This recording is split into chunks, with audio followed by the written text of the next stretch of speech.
말씀을 드린 것 같습니다. 도대체 목사는 뭐하는 사람이냐, 목사의 사명이 무엇이냐 말씀을 드렸어요. 먼저 제가 처음에 말씀드릴 때 마가복음 3장을 보면 목사는 바로 예수님께서 원하셔서 부르신 사람이라고 말씀드렸어요. 예수님께서 원하셔서 부름받아 나온 사람이 목사라고 산위에 올라가신 주님께서 하신 말씀이거든요. 그리고서 3장 14절에 가보면, 마가복음 14장 가보면 이 목사는 늘 예수님과 함께 사는 사람이라고 말씀을 드렸습니다. 그리고 성경 고린도후서 5장 20절을 말씀드리면서 바로 목사는 누구냐, 뭐하는 사람이냐, 예수님을 대신하는 사람, 즉 말씀의 대리자라고 말씀을 드렸습니다. 그래서 이 목사는 하나님 말씀을 가지고 봉사하는 사람이에요. 하나님 말씀을 가지고 봉사하는 사람이고, 또 목사는 기도에서 하나님의 마음을 움직여서 사랑하는 성도들에게 바로 주님의 그 의로와 평강을 이루어지는 사명을 감당하는 것이 목사입니다. 그래서 목사는 다 동일합니다. 뭐 가정도 있고 자녀도 있지만 우선 나오면 성도들을 위해서 그 중보기도가 목사의 그 가장 중심 핵심 기도입니다. 보면 어려움 당하는 교인들 있고 또 이렇게 문제 있는 교인들 있으면 놓고 눈물 흘리면서 중보기도하는, 그래서 하나님의 마음을 움직여서 그분의 문제를 해결해 주는 사명이 바로 목사의 사명이라고 말씀을 제가 드렸습니다. 오늘 여기 에베소 3장 2절 말씀 여기 보면은 이렇게 말씀하십니다. 너희를 위하여 내게 주신 그 은혜의 경륜을 너희가 들었을 터이라. 너희를 위하여 내게 주신 그 은혜의 경륜을 너희가 들었을 것이라. 바울 사도가 주신 말씀인데, 바로 이 말씀은 이 목사는 뭐 하는 사람이냐, 목사의 사명이 바로 무엇이냐, 하나님의 비밀을 알려주는 사람이에요.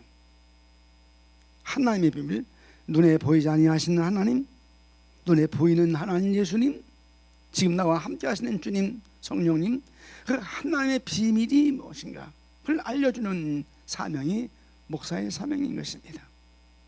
그리고 목사는 또 무슨 사명을 가지고 있느냐, 바로 여기 3절을 가보니까 곧 계시로, 곧 계시라는 말은 감추인 이것을 다 열어서 보이는 것이 계시거든요. 이 목사는 바로 하나님의 비밀, 여기 3절 말씀 보니까 곧 계시로 내게 비밀을 알게 하신 것은 내가 이미 대강 기록한 것 같으니, 바로 바울 사도가 성경을 기록하면서 그 계시의 말씀을 기록해 놨거든요. 이것을 내게 알게 하셨다 말씀하시고, 이게 4절 가보니까 이것을 읽으면 그리스도의 비밀을 내가 깨달은 것을 너희가 알 수 있으리라. 그러니까 목사는 깨닫고 또 체험한 것을 전하고, 이게 하나님 말씀 풀어주는 사람이거든요. 이게 말씀의 비밀을, 이 말씀이라는 것은 성경이거든요. 하나님께서 하신 말씀, 기록된 말씀을 바로 성문계시라고 말합니다. 이 성경은 기록된 말씀이기 때문에 성문계시인데, 이 성문계시를 읽어가지고는 잘 모르는 거예요. 그렇기 때문에 그 계시의 말씀을 풀어서 알려주는 사명을 감당하는 자가 누구냐, 목사입니다. 쉬운 예로 우리가 사도행전 8장을 가보면 그 에디오피아의 내시가, 그는 그 간다기 여왕의 국군을 맡은 사람, 지금으로 하면 아마 재무장관쯤 되는 것 같아요. 그 사람이 예배하고 오다가 마차에서 이사야의 글을 읽다가 무슨 말인지 도저히 몰라, 알 수가 없어. 그 이사야 성경을 보는 이사야서를 읽는데 이게 무슨 말인지 성경이 읽는데, 말씀 읽는데 모르는 거예요. 그때 하나님의 사자가 빌립을 인나라, 빨리 가라 해서 그 내시한테 가가지고 마차 위에 올라가서 당신이 거기 있는 글을 아느냐? 모른다 하니까 자세하게 복음을 가지고 풀어줬단 말이죠. 이것이 말씀의 비밀입니다. 말씀의 비밀을 알려주는 사람이 누구냐? 목사예요. 성경을 읽어주고 성경 본문을 가지고 바로 하는 것보다도 이 말씀 무슨 말씀인가? 말씀 속에 이 말씀 속에 그 비밀을 알려주는 사람이 누구냐? 목사입니다. 예수님께서 비유로 말씀하시면서 주 말씀하실 때 제자들이 주님 그게 무슨 말입니까? 아직도 깨달음이 없느냐? 하면서 주님께서는 씨 뿌리는 비유를 가지고도 주 설명해 주시고 또 여러 가지 비유를 동네에서 말씀하시면서 비유가 아니면 내가 말 안 한다. 무슨 말이냐? 말씀 안에 이 성문화되신 말씀 안에 주님의 그 중심이 있다는 사실입니다.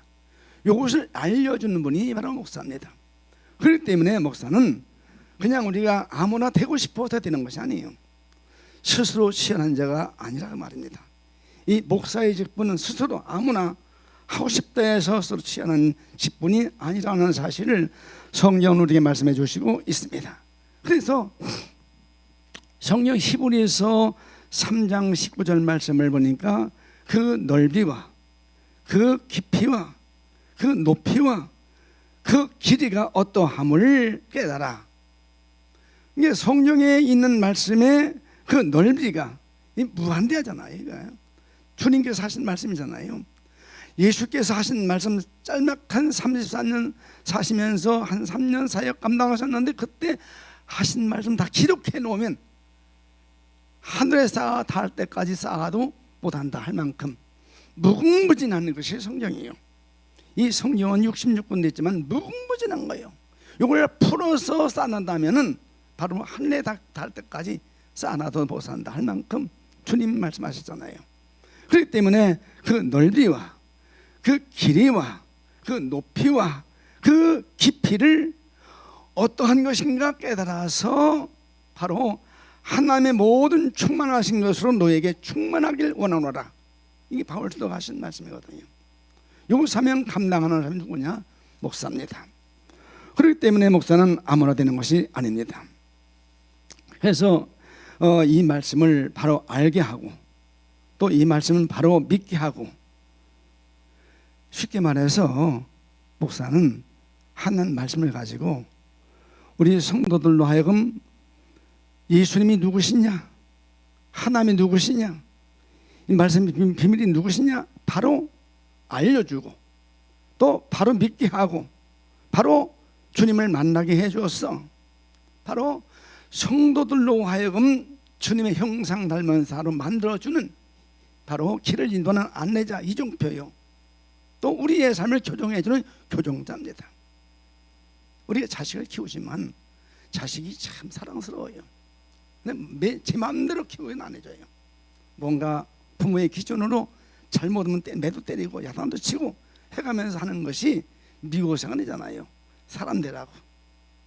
그러니까 나를 기쁘게 해주고 내 길을 즐겁게 해주는 사람이 아니라 내 잘못된 걸 지적해주고 깨우쳐주고 해서 바로 가게 하고 바로 믿게 하고 바로 섬기게 하고, 그래서 하나님이 원하시는 사람 만들어주는 것이 그게 바로 목사의 사명이고 목사가 할 일이라 그 말입니다. 쉽게 말해서 이 목사의 사명이 바로 무엇이냐, 그래서 별이라고 해요. 별이라고 해요. 별. 동방의 박사들이 별을 연구하다가 바로 별을 봤잖아요. 그때 그 별이 박사들을 인도해서 예수님께서 계신 곳까지 바로 인도하는 거예요. 주님이 계신 곳 위에 딱 멈춰서면서 박사들은 예수께 가서 경배하고 예물을 드리고 또 하나님 지시를 받아가서 다른 길로 그 중요한 말입니다. 이 박사들이 바로 주님께 와서 그 별의 인도를 받았거든요. 그럼 목사는 바로 이 시대에 성도들로 하여금 바로 가도록 인도하는 별이거든요. 그래서 그 별의 인도를 따라서 가다 보니까 주님 계신 곳에 딱 멈추는 거예요. 아, 여기라구나. 들어가서 나신 예수께 경배하고 예물을 드리고 그리고 이제는 고국으로 가야 될 텐데 갈 때에 우리 하나님께서 계시하십니다. 오던 길로 가지 말아라. 오던 길이 어떤 길이냐? 헤로데기로 가지 말라 말입니다. 오던 길은 헤롯을 만났잖아요. 왕을 만났잖아요. 그 왕을 만난 것 때문에 2살 아래 남자가 죽는 비극이 왔잖아요. 근데 그 왕이 보낼 때 네가 그 왕을 만나거든, 아기잇을 만나거든, 나한테 와서 보고해서 나도 가서 경배하게 하라. 거짓말 하잖아요. 그를 아무도 몰라. 박사들도 몰라. 주님만 아시잖아요.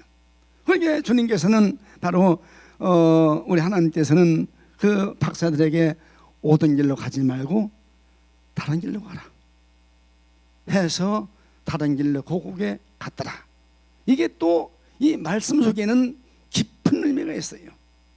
우리 성도들이 바로 예수 믿고 말씀의 은혜를 받고 나면 내가 지금 살던 삶이 아니고 내 습관이 아니고 내 행동이 아니고 뭔가 다른 생활, 그래 다른 길로 가는 거예요. 다른 길, 즉 말씀의 인도를 따라서 지금 박사들이 가는 길은 다른 길인데 바로 하나님께서 인도하는 대로 갔단 말이에요. 그렇기 때문에 바로 동방의 별이 이 박사를 인도했던 것 마냥 목사는 성도들 하여금 바로 가도록 인도해주는, 그래서 주님 만나게 해주는, 주님과 깊은 교제를 해주는, 갖게 해주는 그 사명을 감당하는 분이 바로 목사인 것입니다. 그리고 목사는 또 뭐하는 사람이냐? 바로 하나님께서 가지신 복을 가져다가 전해주는 자가 목사입니다. 누가 뭐래도 바로 이 목사 아니고 바로 하나님께서 가지신 비밀을 전해주고 그 복을 가져다 줄 자는 아무도 없습니다. 그렇기 때문에 성도들은 목사를 통해서 신령한 복을 받게 되어 있는 것입니다. 이게 이치입니다. 원리입니다. 즉 목사가 와서 세상 얘기하고 나를 기쁘게 해주고 난 뭔가 아부해주고 그건 아니거든요. 잘못하면 책망도 해주고 야단도 치고 해가면서 뭔가 고쳐주는, 교정해주는 교정자가 목사입니다. 그렇기 때문에 길을 주고 해주는 목사보다는 내 속에 있는 무언가 잘못된 걸 지적해 줄 수 있는 목사가 귀한 겁니다. 오늘 우리는 목사를 통해서 바로 신령한 은혜를, 그 복을 받는 바로 복된 종들 되어야 할 줄로 믿습니다. 그렇기 때문에 이 목사는요, 여러분의 품삯보다도 더 소중한 분이고요, 직장 나가는 분의 월급보다도 더 소중한 분이고요, 더 귀한 분이고요, 내가 어떤 사업에서 오는 이득보다도 더 소중한 분이 누구냐? 목사입니다. 오늘 우리가 이 사실을 알면 소홀히 대할 수가 없어요. 같은 삶이에요.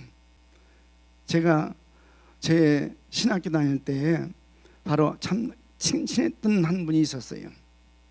근데 그분이 졸업반 때 한 학기를 놔두고 없어졌어요. 죽은 줄 알았어요. 근데 60년 되니까, 65년도니까요 66년도 만났는데 5년도 만나가지고 60년도에 그분이 졸업반 때인데 없어졌어요. 그분이 바로 이름이 이하경이에요. 참 착했던 분이에요. 그런데 졸업반 한 학기 놔두고 없어졌어요. 죽은 줄 알았어요. 근데 몇 년 전에 연락이 왔어요. 최창현 목사님, 나 이하경이라고. 깜짝 놀라서 웬일이라고 그랬더니 그분이 하는 말이 원래 만나자고, 나 인천 산다고. 그래서 제가 그냥 너무 좋아서 달려갔어요. 갔더니 장로가 됐더라고요. 장로. 제 목사님, 나 졸업반 한 학기 놔두고 없어져서 죽은 줄 알았지? 예, 그랬어요.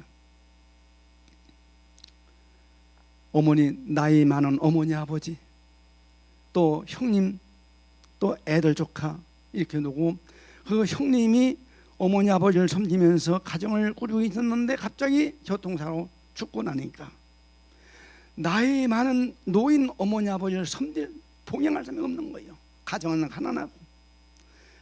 가난하고 어머니 아버지 도저히 그냥 둘 수가 없어서, 또 애들 남매 가진 형수를 그냥 둘 수 없어서 벌써 신앙을 내가 중단하고, 그리고서 내가 이제는 가족을 책임져야 되겠다 해서 학교를 중단하고 바로 돈을 벌기 시작을 했다고 그러더라고요.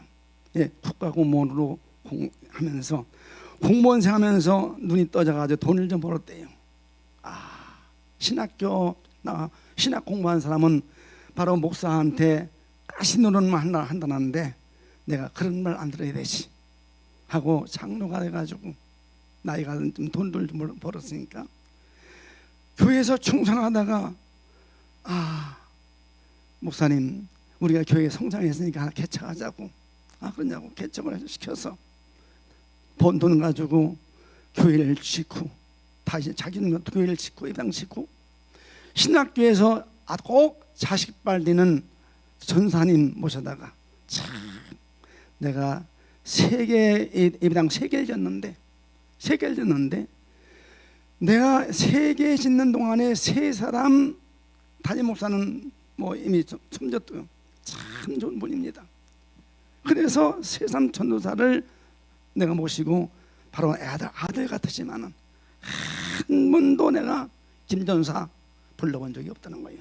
김전사님 님자를 빼본 적이 없다. 한 번도 내가 전사한테 반말을 해본 적이 없다.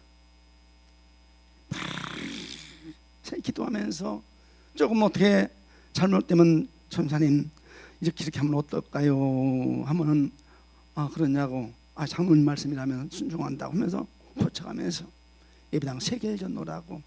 제 목사 나 목회는 목사는 못됐지만은 그래도 잘했잖아 하면서 잘 간증하는 눈물이 피 돌더라고요. 그분이 지금 이제 내가 나이 먹었으니까 교회는 못 지고, 그 당시에 우리 같이 공부하던 친구들 하나하나 불러가지고 매월 대접하는 거예요. 저도 좀 2달에 한 번씩 갑니다, 인천을. 어쩌든지 주의 종들 대접하는 것이 이제는 내 몫이다.